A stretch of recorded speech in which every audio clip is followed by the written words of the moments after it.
goedkope letter is dat. En we zijn vertrokken vanaf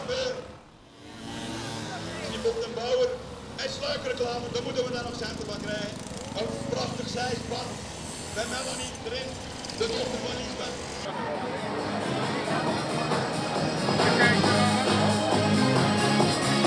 Maar ook de familie hiervan.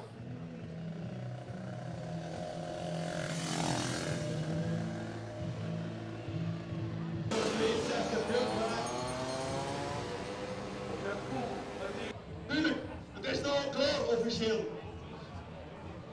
Dus ik verzoek ook iedereen eigenlijk te stoppen gelijk, want we moeten altijd snel overgaan tot de officiële prijsuitreiking, omdat we de parcours natuurlijk vrij moeten maken zometeen voor de Steense koers.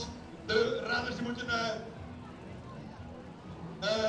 moeten natuurlijk in fietsen of zoiets, of weet ik